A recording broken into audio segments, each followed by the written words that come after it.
Of course, the theme song there, we want to thank Earl Bishop from Guyana. We have already gone regional for giving us that wonderful theme song. Thank you, Earl, wherever you are. Right now, you're blessed of God. You're a very talented young man. Well, we had some technical difficulties there, but we have a super talented staff behind the scenes, just working things out, trying to make sure that we have a quality program when it comes to you. Technology is technology sometimes, but these guys are very good at what they do, and we bless them behind the scenes, working real hard to make me look as good as possible, and God will bless them for it. So this evening, thanks guys, this evening we have a wonderful show planned for you, as is usual, and we have two wonderful ladies who are going to be coming to you to just share their lives and let you know what's happening with them, their pursuits, how they got there, etc. So I want you to stay tuned for that. There's going to be an exciting couple of minutes, 2 segments as we talk to them, really. But I want to end my introduction, really speak to you about the devastations and the hurricanes that have been going on in the Atlantic. Wow, amazing stuff, tragic in some cases.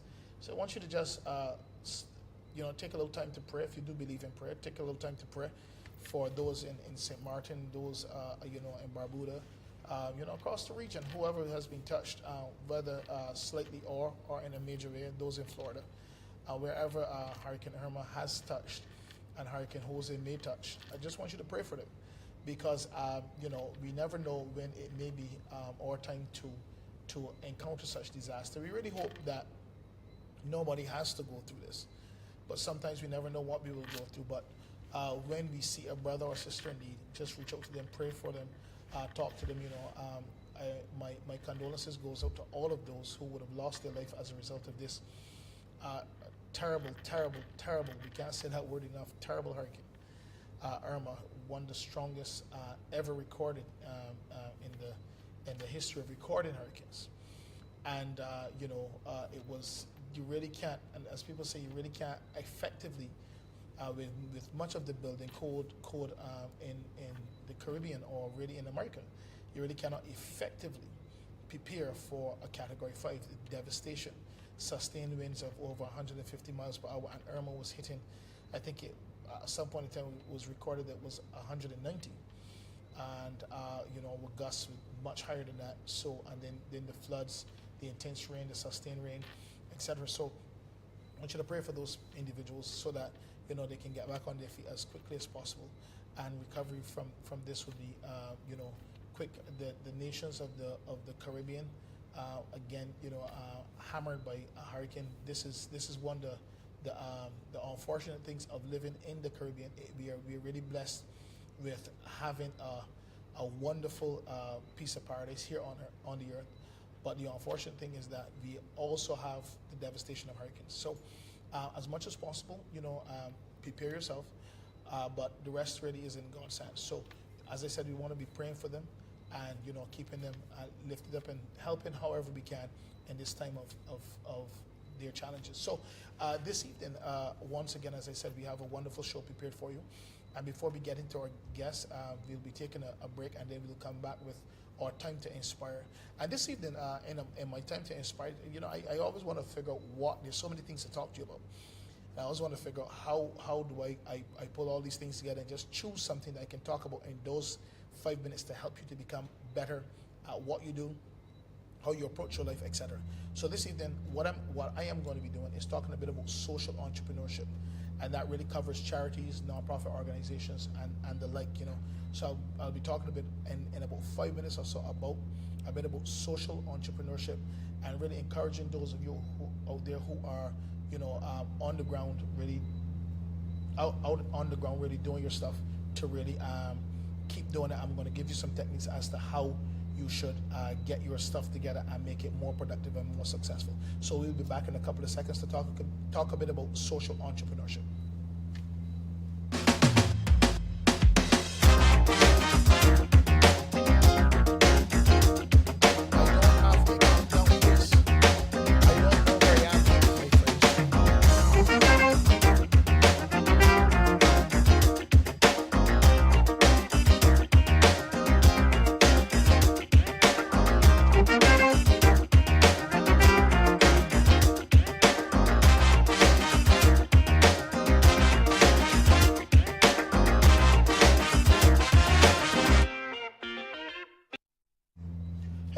we are right back and talking a bit about social entrepreneurship.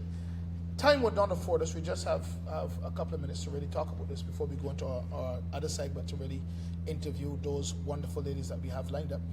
But I did my studies and I touched a bit on social entrepreneurship, and I found it to be very, very interesting. One of the things that they're saying about social entrepreneurship is that it is really one of the newest areas of entrepreneurship. And it is an area that is very, very important to the development of society. It touches everywhere. And I'm going to give you an official definition of social entrepreneurship. It said that social entrepreneurship we define social entrepreneurship as an innovative, social value creating, and I'm going to explain those things.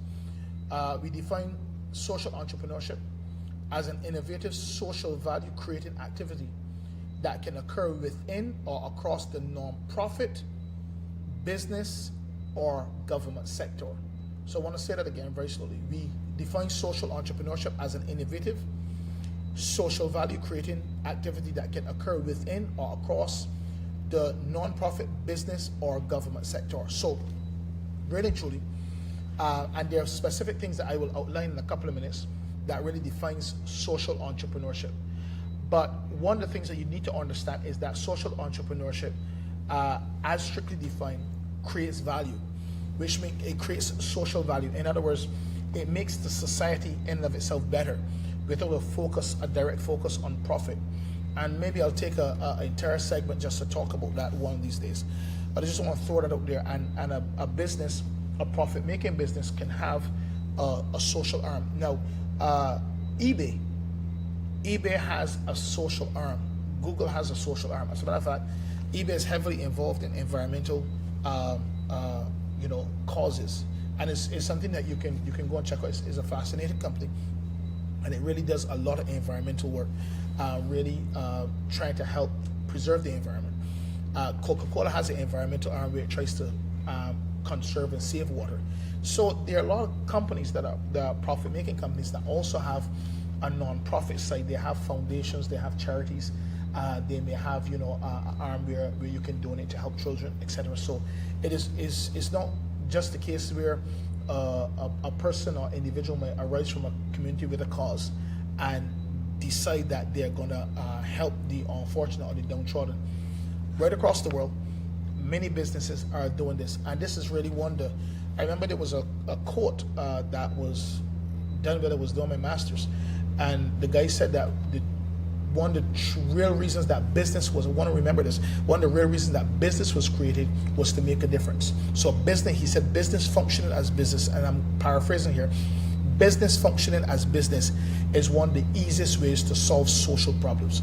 And it seems as though as we do our research into business, that's really why entrepreneurship was created.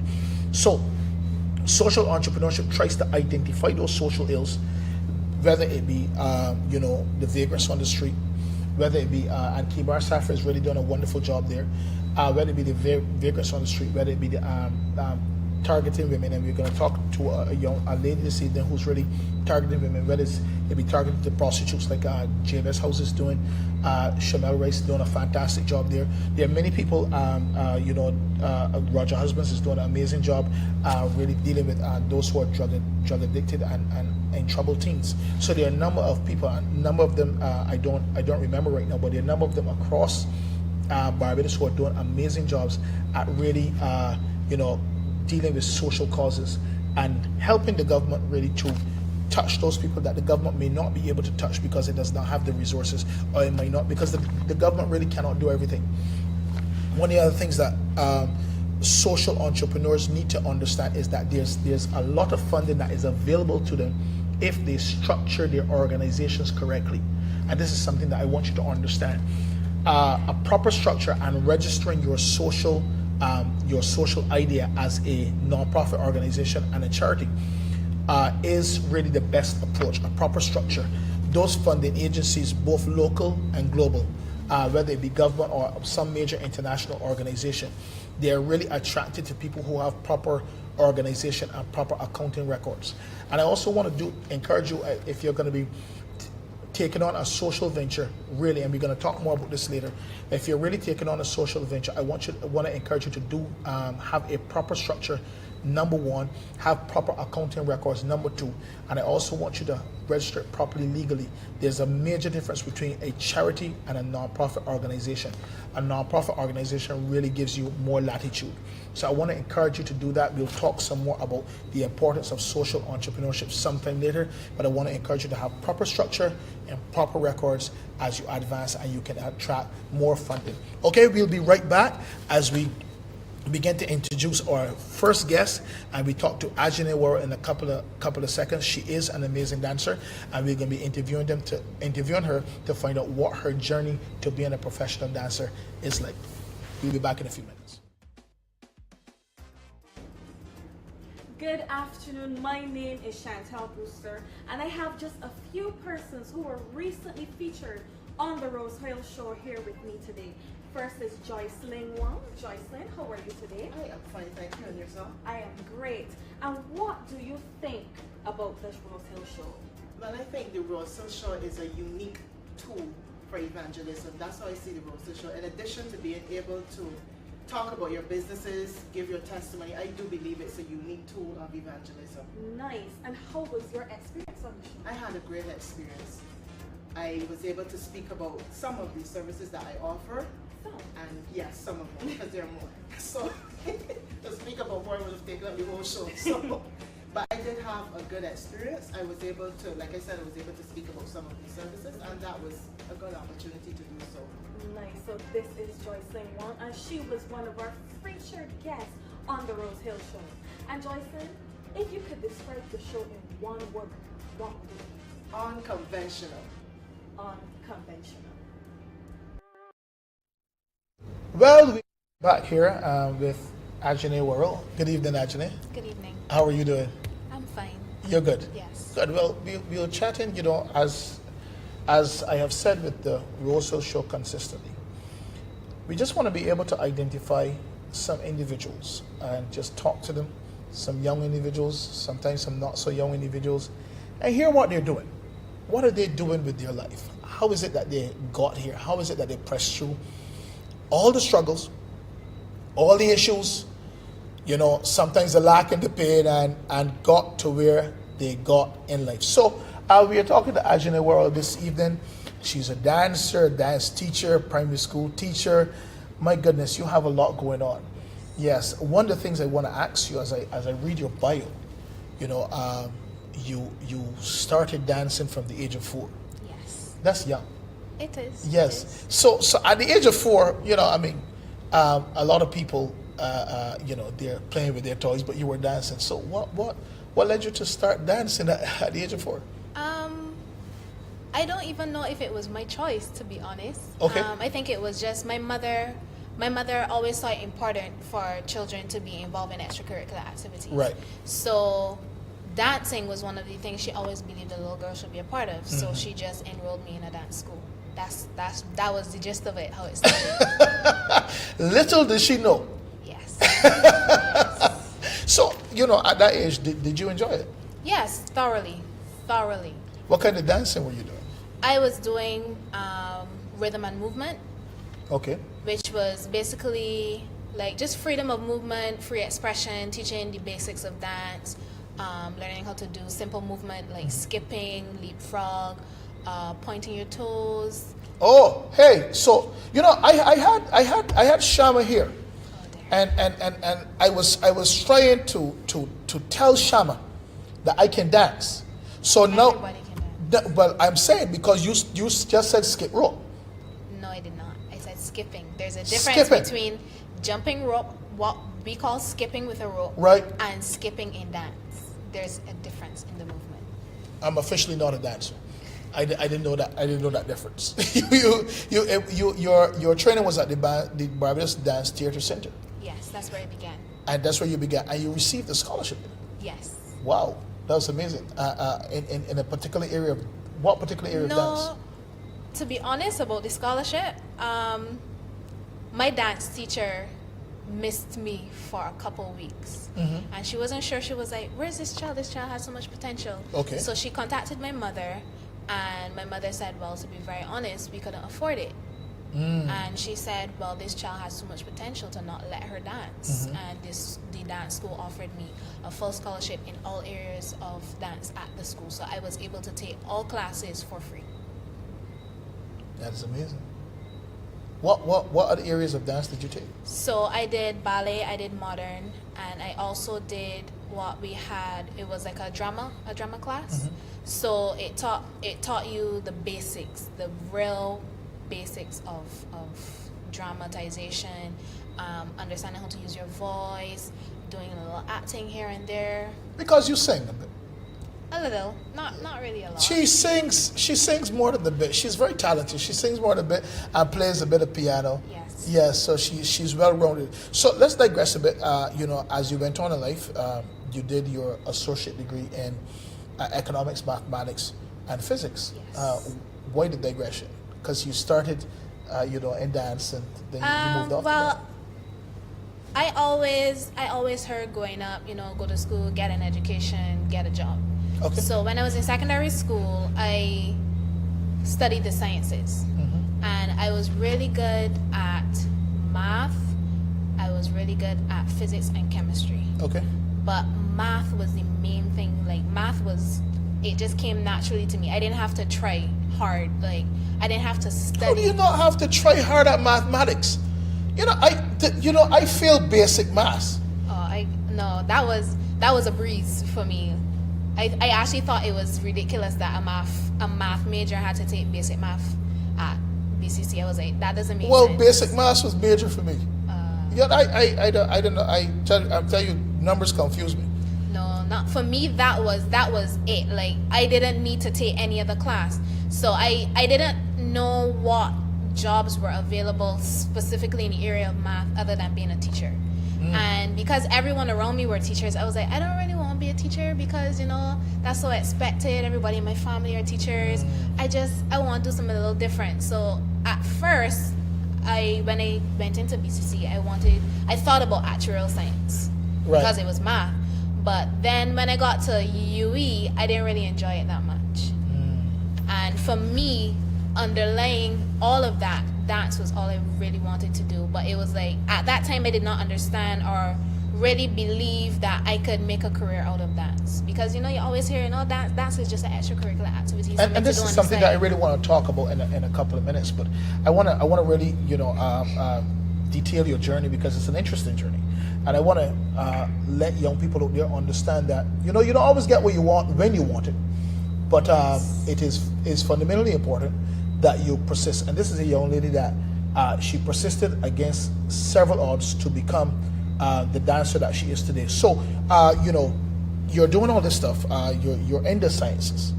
And then you began to pursue your passion, even though you were trying to force yourself into the sciences, yes. right? But your passion took hold of you. Yes. Tell us a bit about that conflict because there's sciences and there's arts. Tell us a bit. Okay, so how did you resolve that conflict? Here's the funny story. Throughout university, I did math and economics at university, and every year I always applied for summer jobs at Sagicor, other different financial institutions, thinking, maybe if I could get my foot in the door, learn a little bit more about actuarial science in the real world, then maybe I will have a better feel for it. I never got a job, not once. Every single summer I taught as a dance teacher. Every single summer. And in my final year at UE, my mother was like, I have a friend that says, he'll be willing. And I was like, honestly, after all of these years of trying to get a job in the financial area to do actuarial science, and every year I got a job as a dance teacher. I was like, that's the my universe first is hint. telling you something. That's my first hint. Yes. That's my first sign. And then in my final year, I was like, I do not know what I want to do when I leave UE. I was like, there is nothing that is calling to me. I don't know where I would want to work. I don't want to be a teacher. I just didn't know. And Shama contacted me and told me, there's a dancer in the BCC dance program that's looking for someone to be a part of her portfolio. I was like, sure, I was part of somebody else's portfolio. That's no problem. And I went. And I was in her portfolio, and I remember at one of her rehearsals, I asked her, what was it like? What was the program like? Would you suggest, that somebody who wanted to do dance do it? And she said, absolutely. She said it was a little challenging. People don't really think that dance is something that will challenge you mentally, but it really does. So I decided, you know what? Just take a leap and just do it.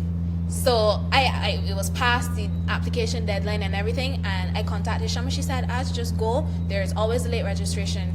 Go and apply." And I applied, and I got in, and that was my transition. And to be very honest with you, everyone that saw me after you was like, "So you finished? You know what you doing?" I was like, "I'm doing an associate degree in dance." They were like, Yeah, because it's just really? it's just as far as the East is from the West. Exactly. So they were like, after all of that, you're such an intelligent girl. I was like, so what does intelligence have to do with a passion for dance or passion for the arts? Seems as though it's in our society, it's like, okay, you know what? You didn't succeed at academics, whatever that means for some people. So, you resort to the arts. You resort to drawing. I'm telling you that there are artists out there that are some of the most interesting people to talk to. I find that artists are very philosophical. They have a different approach to life. They're not unintelligent people, and you are an example of that. That's one of the reasons we brought you on the program, to help people to understand that just because you want to pursue the arts, it doesn't mean that you're ignorant. As a matter of fact, the more intelligent you are, or the more intelligent you make yourself, the better artist that you are. Because in order to be a choreographer, you got to be. So tell us a bit about your experience during the dance program. Oh, that was a eye opener for me. Okay. Because I knew there were theoretical courses, but I did not know to what extent. So I thought that maybe we'll go in, we will do dance classes, and we will maybe have to do some research in those dance areas. But I didn't know about things like music, movement, and analysis, where you learn about the body, you learn about the body structure, how alignment is actually correct, why you should stand this way in dance, why you shouldn't, how the muscles are used, which muscles you're supposed to use for this movement, which muscles you're supposed to use for the other movements, why if you use this one and not that one, why you could end up with injuries, things like understanding where the basics of music and how music developed over the years. So it was also challenging physically. Going in, I was thinking, we dancing from 8 o'clock to 5 o'clock. Oh my gosh, 9 to 3, and I was dying. And I came from dancing all my life. But it's an eye opener to see how much talent we have and the teachers we have with the knowledge that they have, but yet Barbados can't see it. Like our government doesn't see that it is actually really important and necessary. So I want to use that statement to really leapfrog into something that we were discussing before. Is there room for dance in Barbados? Yes, for sure. However, in a society where everyone thinks go to school, get an education, get a job, there is little room in their minds. And this is traditional education. Traditional. Right, okay. Traditional education. Yes. There's little room in the minds of those high jobs, the leading jobs, because they think of the past. They don't think for the future, to me. Wow. Because if you see where the world is going, you see the change that is happening. How is it that there has not been a lot of change in our educational system? There's not been a lot of change in the way we think. There's not been a lot of change in the way we train our children. There are books that we still teach our children from way back when, and I mean, it's like the world has completely changed. Why are we still here? In order to fit into this society, in many ways, you have to give up your dreams. Yes. Particularly if it's the dream to be an artist. Yes. Okay. Well, one of the other things that we were discussing is, so if there is room for dance in Barbados, but there seems to be there's a block. There's something that's constraining you. So what needs to be done? One, maybe from an educational perspective or from a cultural or mentality change. I'm just throwing a lot of questions there. What needs to be changed from there? And then I know that dance, more than maybe most other arts, requires a lot of infrastructural change. So let's address that. What needs to change in the minds of the people and maybe in the culture, and then in the infrastructure? I think people need to understand that when you want to pursue a career in the arts, in dance, in music, whatever, it does not mean that you have to become, for example, a Misty Copeland. Because I'm not a Misty Copeland. I'm not going to pretend. I'm not she's a ballerina. Okay. The first principal black ballet dancer at the American Ballet Theater. And she is prima ballerina. She's on point. She's, she has the physique, the whatever. And I don't look like that, but that doesn't mean that I cannot pursue a career in dance. It does not mean that I can't dance. It does not mean that I cannot be great.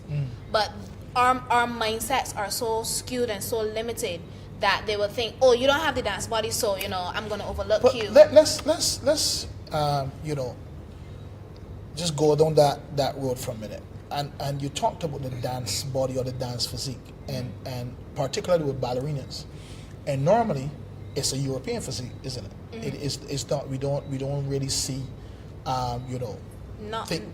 thinking a person that is of the colored built woman. We don't normally envision that person as being a ballerina.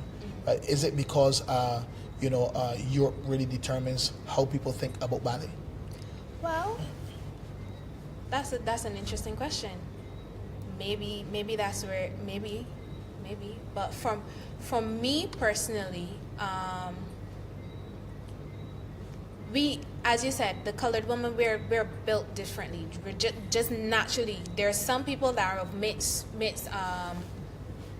genes that will tend to look a little bit more like the typical ballet dancer or whatever.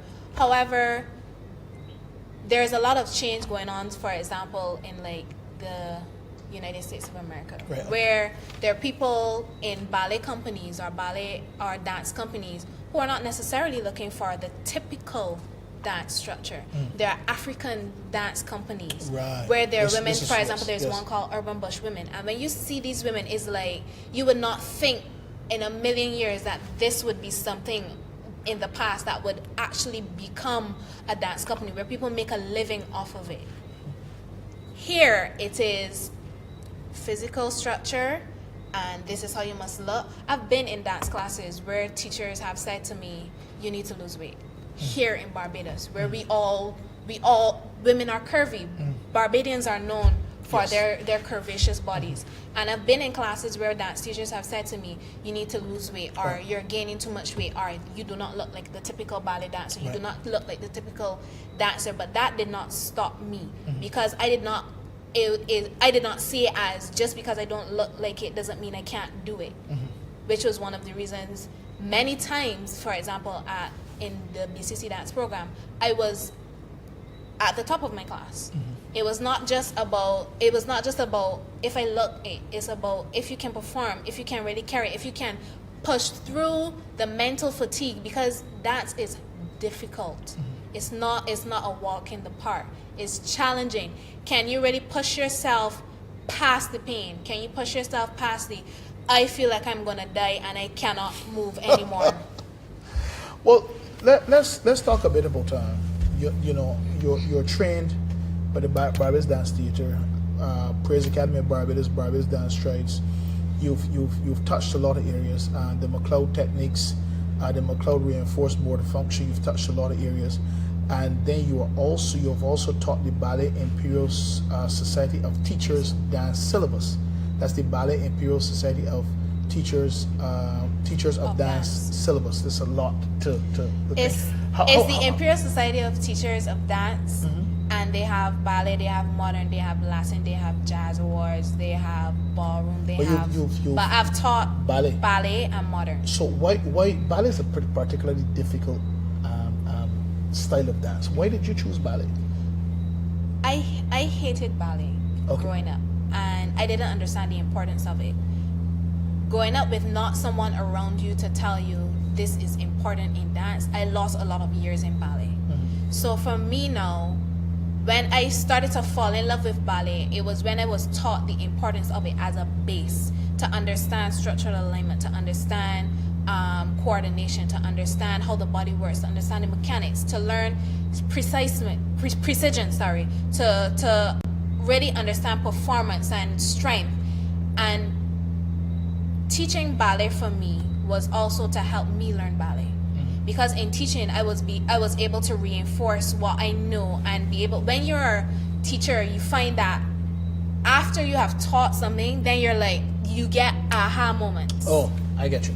You get aha moments. And I have nieces that love dance, and I was like, I didn't have that. I didn't have somebody who was into the same area I was when I was growing up to teach me and explain to me the importance of ballet, the importance of sticking to something. So for me, I wanted to make sure that I was that for them. I mean, you're clearly well qualified in dance, in ballet, in several different techniques. And we don't have a lot of time left, but very, very, very well qualified, very persistent, have been dancing almost from the inception of your life and made it a deliberate choice. Yes. You could have gone in different directions, but you're pursuing your passion. Yes. You have embarked on being a young entrepreneur. Yes. You're opening your own school, and it is called Anomaly, which is really an example of your life. Yes. Okay? Anomaly Dance Academy. Why the name? Because, as you said, an anomaly is an outlier. It's something that's a deviation from the norm. And I always felt like that in class. I always felt like I don't look like that because I felt that pressure. But somehow, when I go and I perform, I will always hear people come off the stage and say, "You were amazing. You dance so well. Can I be like you?" And I'm like, why am I so hard on myself if when I go there, I give it? I give my all. I do my all. So for me, it's like there are other children, there are other people out there who feel that way. They may not say it verbally, but they feel that way. And I want them to know it doesn't matter what you look like. I don't care what you look like. You could be short, fat, tall, skinny, thick, thin. It doesn't matter. You could be dark, you could be light. It doesn't matter. If you want to do it, you can do it. Put your mind to it, stick to it. And I want to be able to teach children. It's not about, for me, it's not about you becoming a professional dancer. When you come to my dance class, I want that you walk away with the fact, with knowing that you can take what you've learned in my class, being disciplined, sticking to it, believing in yourself, giving your all. Take that and put it into becoming a doctor. Put it into becoming the best salesman. Life skills. Yes. So you're not just teaching them to dance; you're teaching them to live and live successfully. Yes. That is very, very powerful. Our time is almost up, but I just wanna spend about a minute or so, and just ask you how do we contact you? If we wanna enroll our children in this Anomaly Dance School, and I love that name, Anomaly, different, because your life has been different. You've pursued your passions at all costs. It was not a last dance was not a last resort for you. You could have gone in any direction. As a matter of fact, even currently you're teaching lessons, and you're also teaching lessons in these in math and economics and those type of things, right? So if people want to connect with you for that, they can do that as well. So I just want to ask you, how do we contact you, both by telephone number and by email?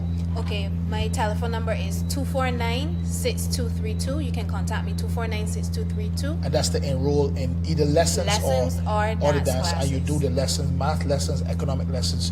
You do those things, or dance class. They can reach you at that number. Yes. Mathematics, English. I do comprehension, reading, emergent literacy, all of that. I do. You do that right up to CXC level for math. I teach mathematics for secondary, right up to CXC. Okay, good. But the emergent literacy, comprehension, those skills I teach for the primary school age. Good. Okay. And your email address? Ajene @gmail.com, which is AJENE Nyasha NYASHA @gmail.com. Wow, this is amazing. I want you to take the next 30 seconds or so and just look into the camera and just encourage some person out there who may be torn between different areas of studies or different pursuits, and just encourage them. I would just like to say to you, it does not matter where you come from. It does not matter what you have, what you don't have. It does not matter if someone else believes in you or not. Believe in yourself, you can do it. If you put your mind to it, you can do it. Nobody owes you anything in life. If you want something, you have to go after it. And if you go after it, giving 200%, there's nothing that can stand in your way. And these are the principles you will learn if you connect with Ajene and you come to the Anomaly Dance School. Okay. It was good chatting with you. Thank you. Same All to right. you.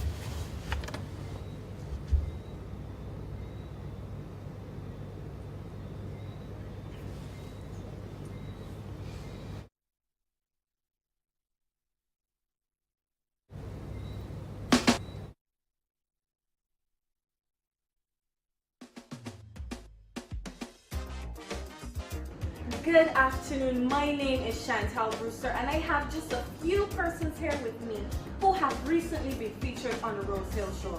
Antonio, step on in. I have here Antonio Williams. How are you? I'm good, how are you? I am great. What do you think about the Rosehill show? I think the Rosehill show is a very good avenue for people to display their businesses. For example, if you are a hairdresser, it's a good avenue to have a voice and show people what you can do. Yes, yes. And how was your experience on the show? I had a great experience where I was able to display my entrepreneurship skills, Nice. via my stepping stones, lawn maintenance, and giving people a voice on how to take care and maintain their property. Nice. And there we have Antonio Williams, one of our featured guests on the Rosehill show. And Antonio, if you could describe the show in one word, what would it be? The one word is limited, but I would say that the show is explosive. Explosive. Good afternoon. My name is Chantal Brewster, and I have just a few persons here with me who were recently featured on the Rosehill show. And I have Kailashi. Kai, come on in. How are you doing, Kai? I am doing great. How are you? I am great. And what do you think about the Rosehill show? I think the show was actually really great when it was on it. I think it's serving its purpose of, giving those persons that don't have a voice, Yes. a voice, right? Yes. Being on that show, it was great, man. And how was your experience then, other than great? It was exciting, right? It was exciting. Just being in that environment, especially as an entrepreneur, in an interview, it brings things, to life. It was real. I love that for sure, right? And I think it's going to really impact network individuals as well. And there you have Kai Lashi, one of our featured guests on the Rosehill show. And Kai, if you could describe the show in one word, what would it be? One word. I would say impactful. Nice. Impactful.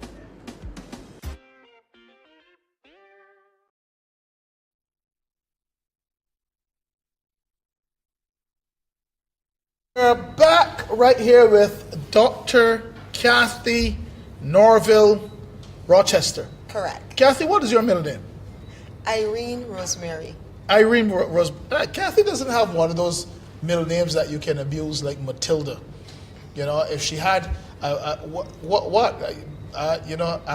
Malik is back there. My cameraman is back there like looking up in the air. I don't know what he's looking up in the air.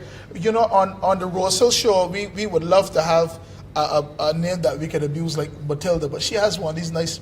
Yeah, decent- Irene Rosemary. Mm-hmm. We'll see if we can get that. I'm going to talk to your husband, Lennox. Mm-hmm. And you said in your bio you're married to the handsome. Lennox Rochester. And you said intelligent as well. Yes. Handsome, intelligent Lennox Rochester, which he is. Mm-hmm. Tall, dark. You have the typical tall, dark, handsome, very intelligent. Listen, he just shared this with all of his friends. Yes. He just shared this with all of his friends. Well, Cathy, thanks for coming.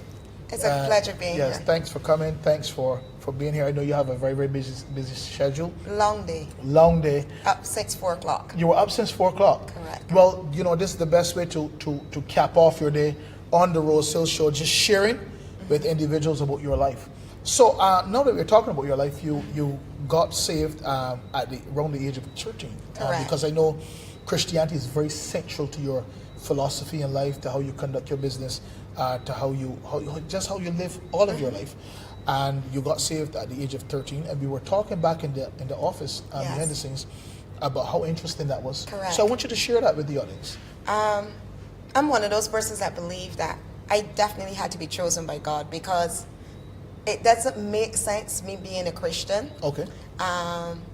Christianity was not central in my home. I do not understand how I ended up going to church at Fairfield Gospel Hall, because it was not a family member, it was not a family friend. The young lady that took me to church from a small age, I don't know where she turned up from, but she came faithfully every Sunday, and she took me to church, to Sunday school. I would at the time would have lived in Tudor Bridge, and she lived in Station Hill. And she walked from Station Hill every Sunday to get me to walk back to Fairfield Gospel Hall to church. Wow. And at the age of 13, I would have given my life to Christ in a youth service. But the interesting thing is that my family environment was not typical, because my father is a Guyanese, or was a Guyanese, he's passed. But one of the things about him is what persons would call, he was a witch doctor or obeah person that practiced the dark arts.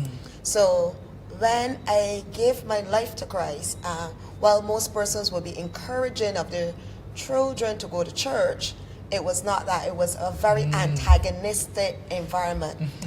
So it was a lot of, we actually clashed, and one of the things, when I looked back, and I remember God has been so faithful to me, because yes, I understand that, but I could not understand the antagonistic relationship we had until he died. When he died, I was at the funeral, and I saw this guy taking pictures, and I go like, so who's he? Because we didn't hire a photographer, and when he died, our relationship was still strained.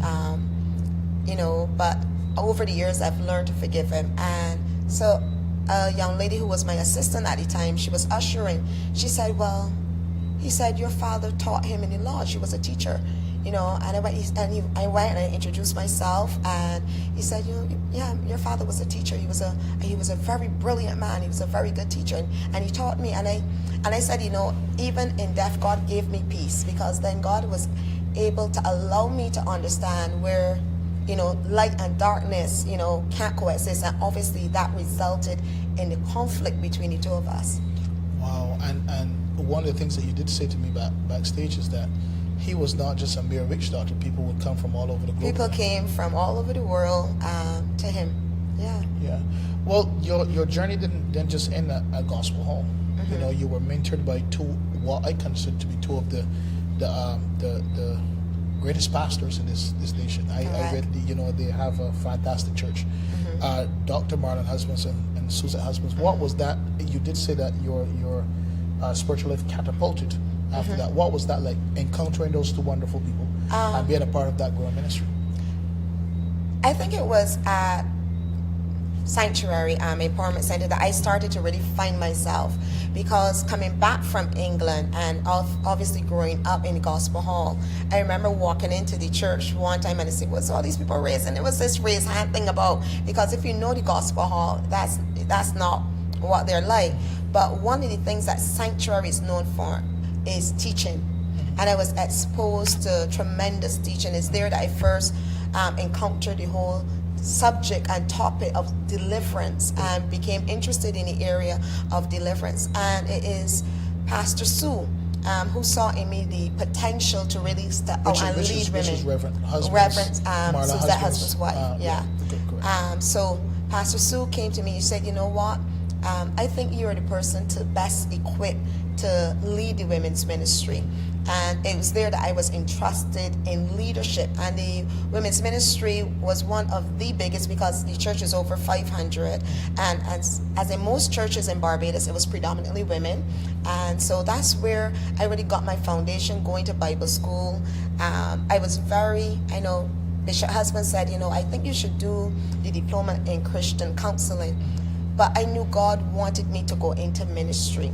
And I said no. I was very passionate about doing my diploma in church ministry. Right. And he thought Christian counseling would have complemented my field in human resource management.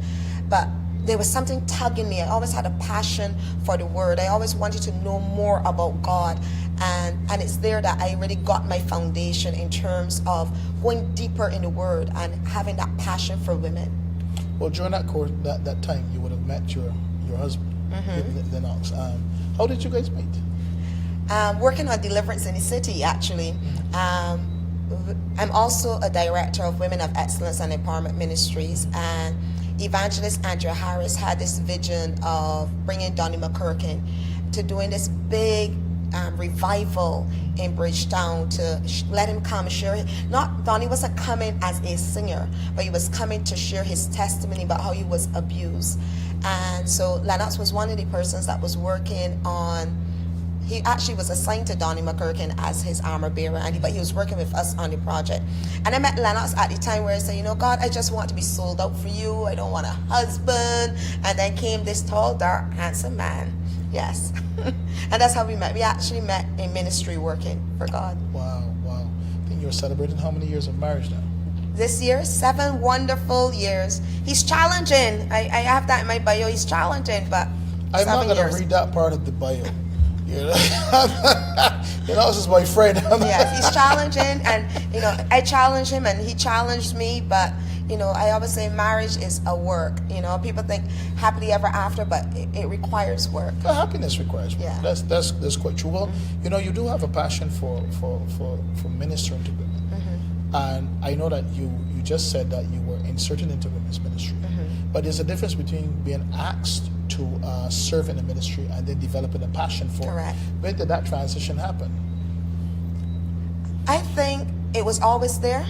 Okay. The reason being, before Reverend Suzette asked me to lead the women's ministry at Sanctuary, there was an announcement sometime before about St. Women of Excellence and Empowerment Ministry having a conference in St. Lucia. And I said, you know what? Something tugged in my heart that I needed to go, needed to be there. And I think I always had a passion to seeing women excel.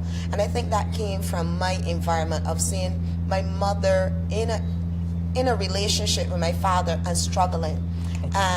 And I said, you know what? I think women need a better lot than this.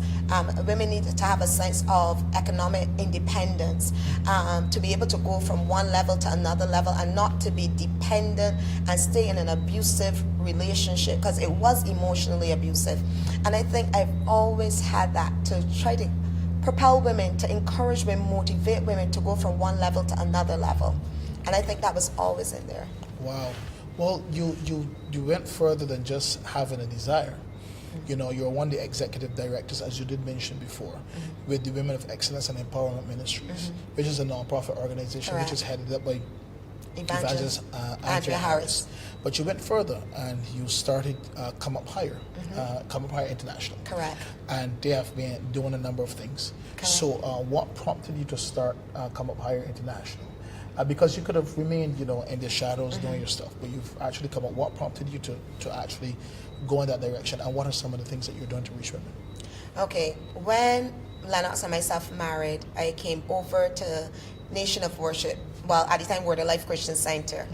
And I took a time off from ministry because I felt God was saying, okay, you've been going at Sanctuary. I took some time off, but I remember one Sunday being at Word of Life, and God said, I'm calling you outside the 4 walls of the church. And I said, God, what does that mean? And God specifically asked me to start a mentorship program for women based on Deborah, the character Deborah in the Bible. And basically it was to challenge women to come up higher, basically. It was supposed to be a non-threatening program based on the Bible, but we were teaching women life skills. And that was the whole purpose of that mentorship program. We started out with a 6-week mentorship program, and every year we have done other programs. We haven't kept to that, but we allow the Holy Spirit to lead us.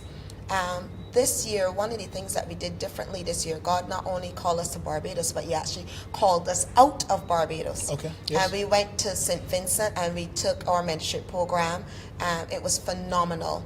The emails we got afterwards, the women talk about. So you actually connected with the churches there. We connected with the churches. How was that process, connecting with the pastors and the churches? Last year, God told me, I'm calling you to go to St. Vincent.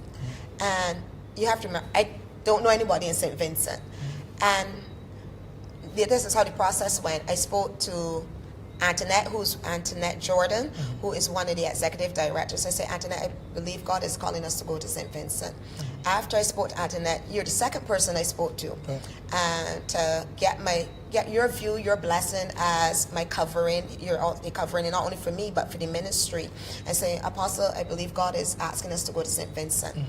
Then I spoke to Lennox. I said, Lennox, this is what God is calling me to do, calling the ministry to do at this time. Then we prayed and we went to St. Vincent.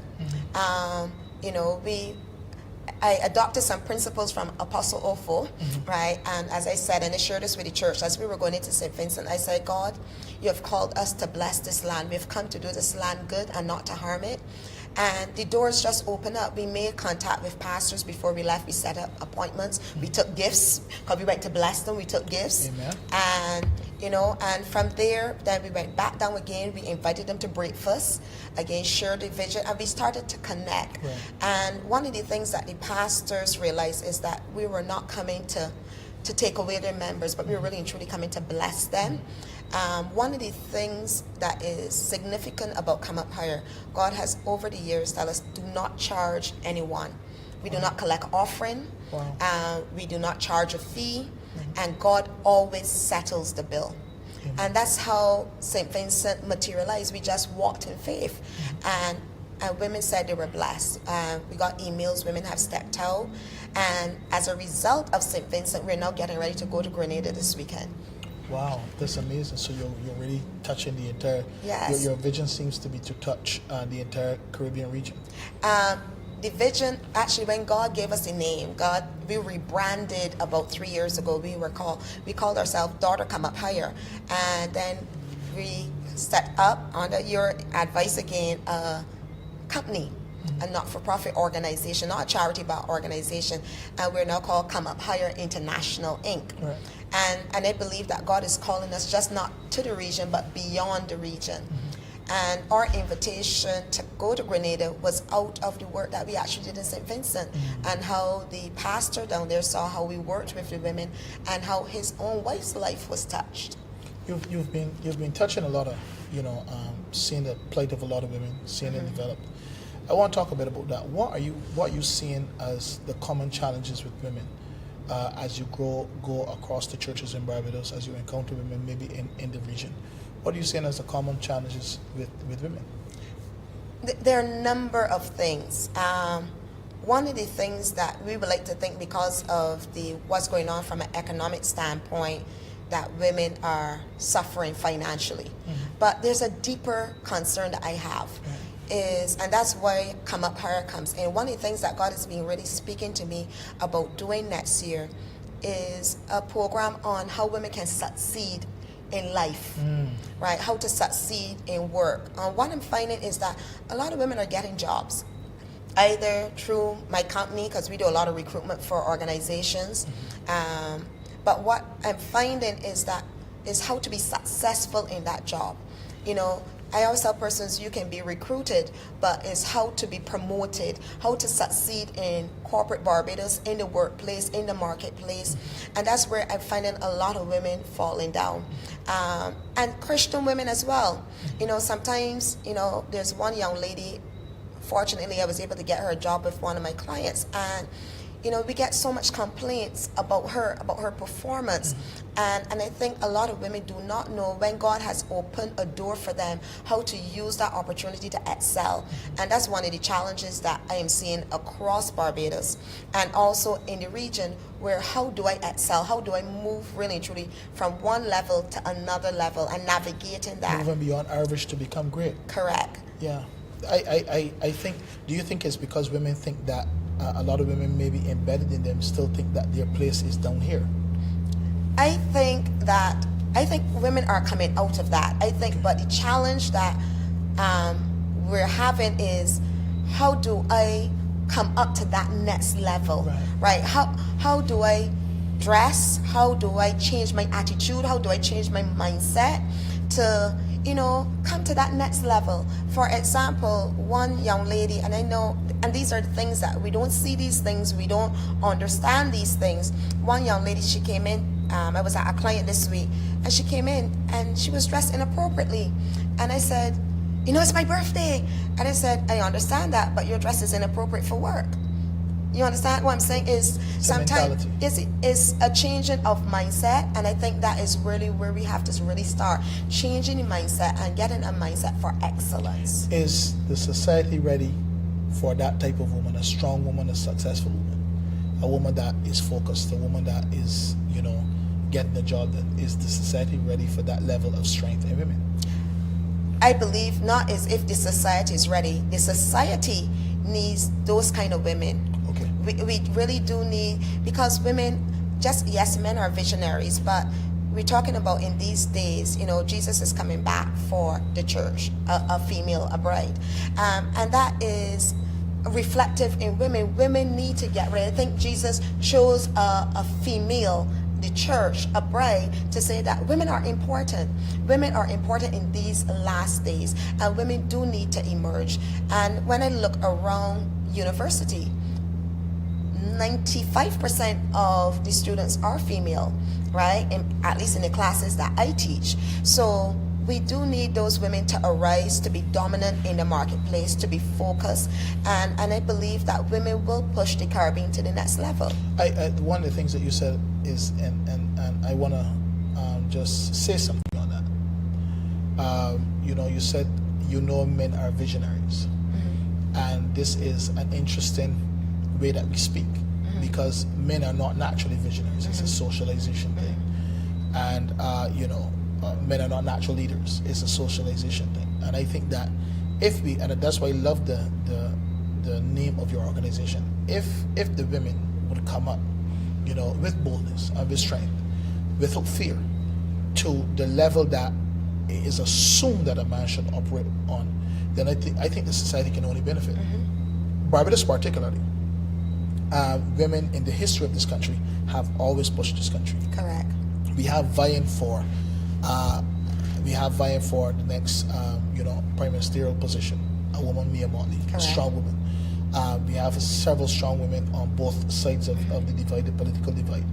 We have, you know, former central bank Governor Marion Williams, you know, a strong woman, very intelligent woman. So we've had these things, but I find that what happens interestingly is that I don't even know if there's no a corporate glass ceiling as much as there's a psychological ceiling, that women hit that point and